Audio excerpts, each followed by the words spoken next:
Today we're gonna be installing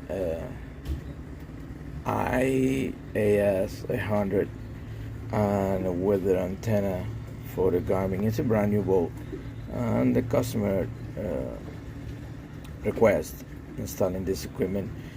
It's a brand new boat, new Garments and everything. Let's see if I can try to record a little video and teach you guys how properly do the installation.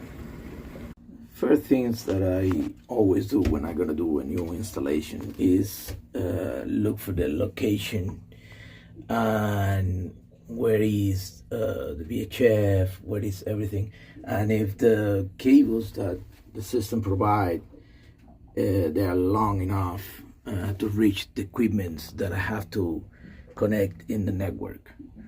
It's simple. The antenna is coming out here, the VHF antenna is coming out here. This is going to be the weather antenna. I have to use this channel that is empty to run the rest of the cables, and my network going to be connected here. You see the spot for the network, so my network going to be connected here. So the location in this case that I decide to use is this one here. Here is where I'm gonna put my weather antenna. Gonna be right here, my weather antenna, and the IS gonna be here, right here. So I have a space. I can run the wires this way to connect the power. It's a simple connection. It's power, it's NEMA network, it's antenna, and VHF. It's a simple connection that we're gonna do today. All right. After I select the position, I just select the place that I'm gonna power up the system. Okay, the equipment always come with their own fuse to protect the lines, but I don't like to have a bunch of fuses in a different bunch of places. These boats come from factory with the fuse holder here, and this one has, I don't know if you guys can see it, 2 empty channels on there. So I'm gonna move the battery switch panel, and I'm gonna go and connect my fuses, my power, in the fuse block. That way when they have a problem with the system, they just have to go to one place, not look around the boat for 2 fuses. I screw down my AI, and now I'm gonna put my antenna receiver. Just be careful every time you do this type of job. You don't know how thick is the fiberglass here. Even when the steering is here, you don't know exactly how thick it is.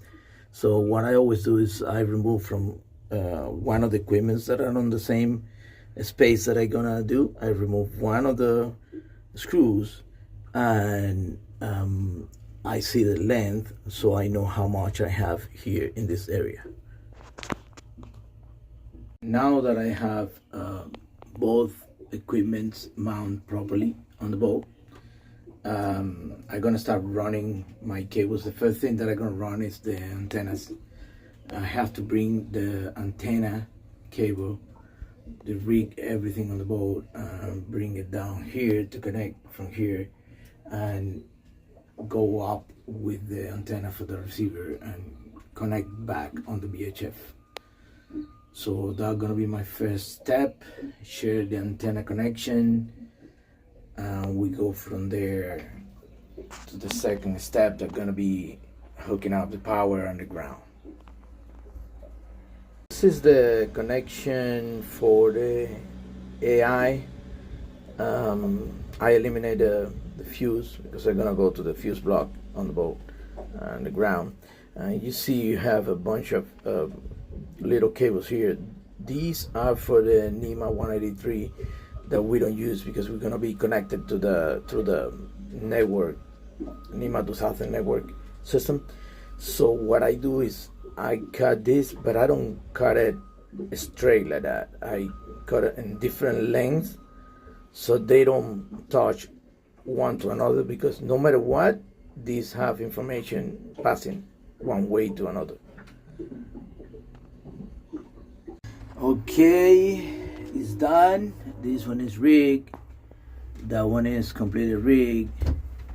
All the power cables are connected. I have those two empty, so those two are the antenna receiver, and is so the only thing that I'm missing now is the antenna. I'm gonna go to the hard top and run it, but the rest is done, connected, everything have power.